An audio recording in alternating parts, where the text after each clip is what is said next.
The structured questions then, question 1. We're looking at ultrasound making an image of an unborn baby, and the question is how, for 2 marks. Well, it's about reflection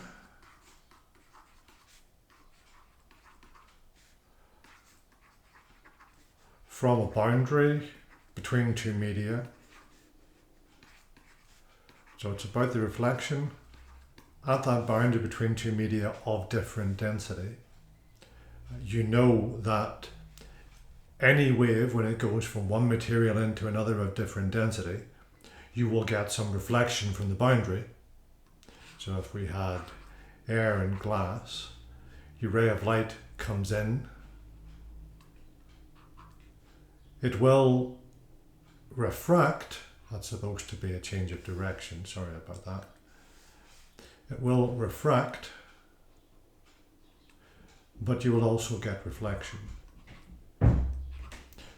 That happens with any wave going from one material into another, a different density. So, reflection for 1 mark from that boundary, and the time between emitting the ray and the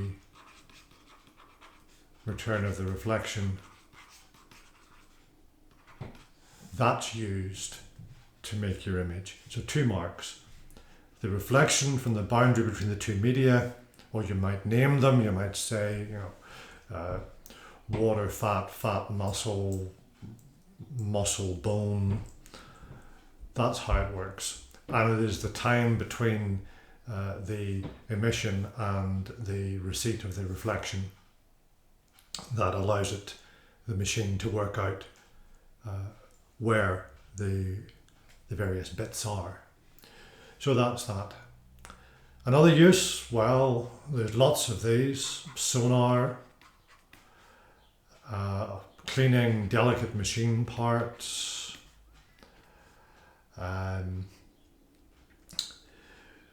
mixing paint, you can use ultrasound to do that. Welding plastic, motion sensors,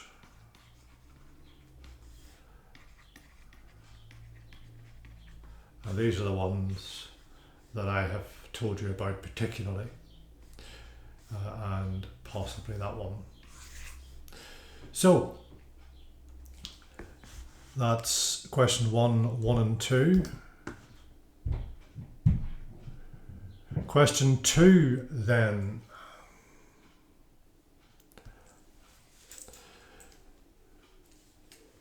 How many waves are produced by the loudspeaker in 0.001 seconds? Well, let's have a look. There's 1. There's 2. There's 3. There's a little bit more, but our 0.001 starts here. So I included that bit and shouldn't have. So it's 1, 2, 3. 3 waves.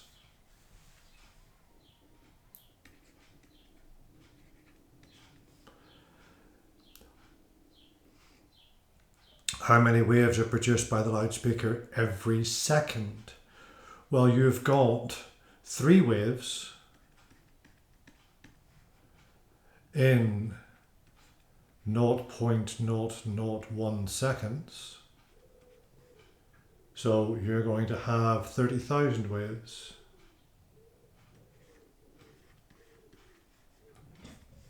Produced. That should be another 0 on there, sorry. In 1 second. A person with normal hearing cannot hear the sound produced by the loudspeaker. Why? Well, the frequency, number of waves per second, is greater than 20 kilohertz, which is the maximum hearing for humans. Part B then. The diagram shows how a very high frequency sound wave can be used to check for internal cracks in a large steel bolt. The oscilloscope trace shows that the bolt does have an internal crack. So, what happens to produce the pulses A and B? A is the transmitted pulse, so it travels through the steel bolt.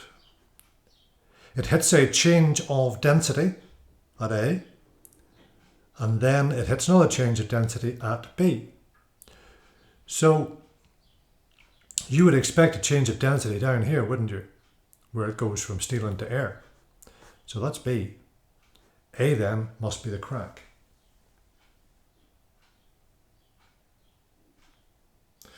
So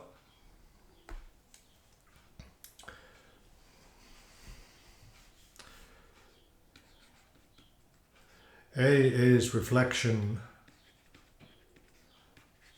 at the crack. B is reflection at the end of the bolt.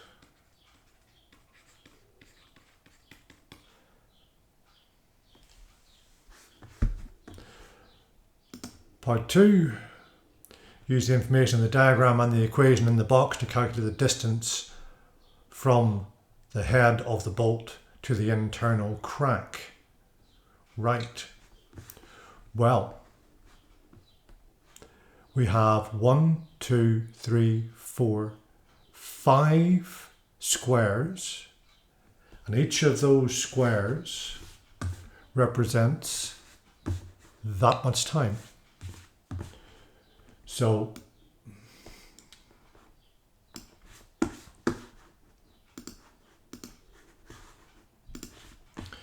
we have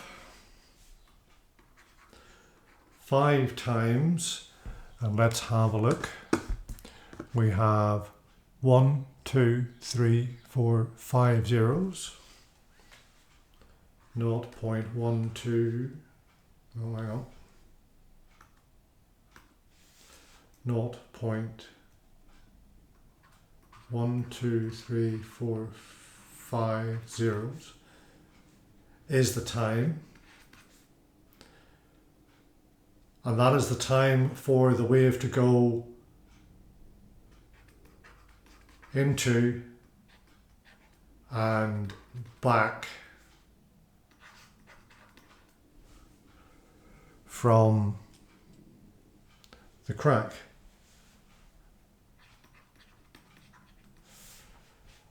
So the velocity, distance divided by time. So the distance then would be the velocity times the time. Our velocity, we are told, is 6,000 meters per second times 5 times 0.1234 zeros.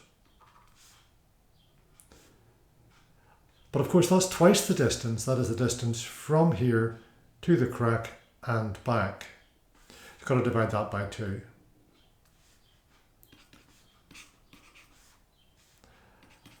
And if you do the numbers, you'll get 0.075.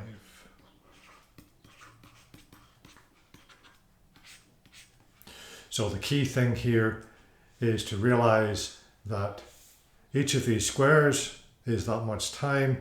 You've got 5 squares between here and here, but that is the time it takes for the pulse to go from here to the crack and back. So we're remembering this factor of 2. This is working out twice the distance we need, divided by 2, 0.075. If you got 0.15, which is twice that, you lose a mark.